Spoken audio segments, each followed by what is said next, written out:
जाते जाते तुमने आवाज तो दी होगी, हर वक्त यही है गम। उस वक्त कहाँ थे हम, कहाँ तुम चले गए।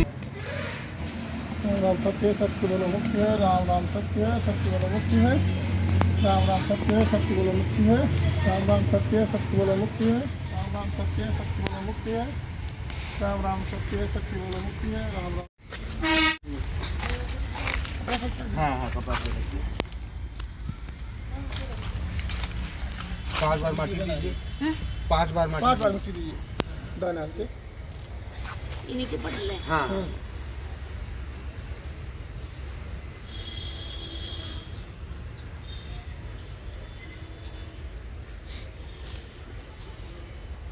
सामान रखे रहिए, अभी ऊपर हट जाइए आप पहले।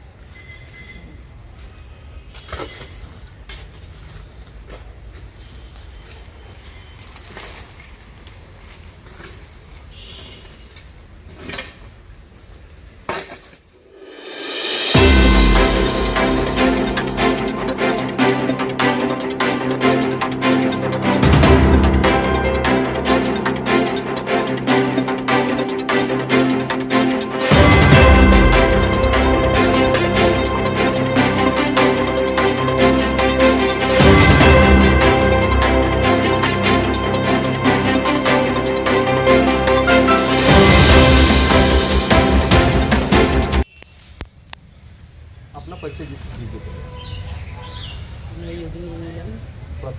मैं योगिनी नीलम समाज सुधारक एवं समाज सेविका बोल रही हूँ। आज हमने देखा आप श्मशान घाट पे आई हुई हैं, क्या कारण रहा जो आपको श्मशान घाट तक ले आया? क्योंकि महिलाएं श्मशान घाट की तरफ जाती हुई डरती हैं।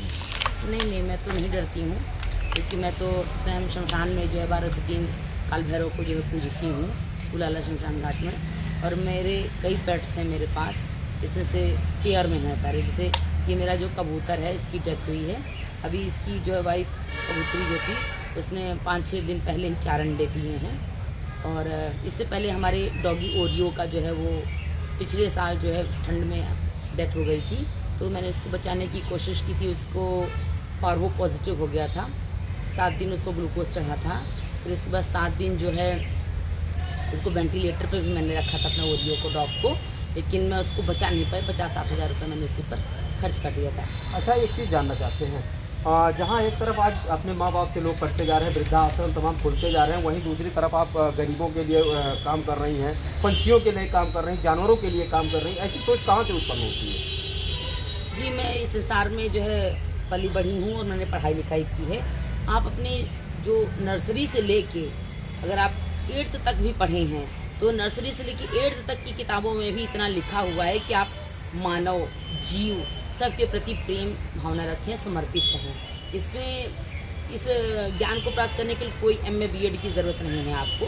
अगर आप नर्सरी से, और अगर आप कुछ भी अनपढ़ गंवार भी हैं तो क्या हुआ, आपके खानदान परिवार में माता हैं, पिता हैं, और एक कबूतर हो, चाहे जीव हो, चाहे एनिमल हो, कुछ भी हो, उसके अंदर जान है, प्राण है। वो जब तक जीवित रहता है, खाता है, पीता है, चलता है, बोलता है, और फिर एक दिन वो मृत्यु को प्राप्त हो जाता है। तो हम भी इतना जानते हैं कि वो सीधे ईश्वर ही, ये जो पूरी संसार जो चल रहा है, हम लोग अपनी यात्रा करने के लिए संसार में आए हुए हैं, और सब लोग कुछ दिनों के मेहमान हैं। ईश्वर ने जिसको जितने दिन के लिए इस धरती पर भेजा है, वो इतने दिन तक यहाँ पर रहेगा, और फिर उसको जो है ईश्वर अपने धाम बुला लेगा। तो ये हम अपनी एक यात्रा करने के लिए आए हैं। अब ये तो उसको उसके कर्मों के अनुसार ईश्वर कितने दिन तक रखता है, किस हिसाब से उसको रखता है, ये सब तो ईश्वर के हाथ में है। तो ये जन्म और मृत्यु ही संसार का सत्य है। जो लोग पूजा पाठ नहीं करते हैं या ईश्वर में अपनी श्रद्धा को प्रकट नहीं करते हैं, तो यही वो सत्य है, जन्म होना और मृत्यु। इस 2 सत्य को आप इस दुनिया में झुठला नहीं सकते हैं। तो मैं समझती हूँ कि चाहे आप पढ़े लिखे हों, चाहे ना पढ़े लिखे हों, आपके माता पिता, भाई बहन आपका संस्कार है, तो इस संस्कार के अंतर्गत आपको ये कार्य करना चाहिए। जीवों से दया करनी चाहिए, चाहे वो अपने के घर का हो, चाहे बाहर का हो। और जीव जंतु, पशु पक्षी, इंसान, मानव, सब पर दया करनी चाहिए। और मैंने अपना जीवन पशु पक्षियों के लिए, जीव जंतुओं के लिए, समाज के लिए समर्पित कर दिया है। मैं जब तक इस संसार में जीऊँगी और तब तक ये कार्य करूँगी। आज मैं जो है नैमिषारण्य जा रही हूँ, वहाँ पर मैं 5 एकड़ ज़मीन लेने जा रही हूँ। वहाँ पर मैं निःशुल्क विद्यालय खोलूँगी, निःशुल्क चिकित्सालय खोलूँगी, निःशुल्क अनाथालय खोलूँगी, निःशुल्क वृद्धाश्रम खोलूँगी, वहाँ पर मैं गौशाला खोलूँगी और ये सब कुछ मैं अपने पैसे से करूँगी। कोई मेरा NGO नहीं, कोई कुछ नहीं है।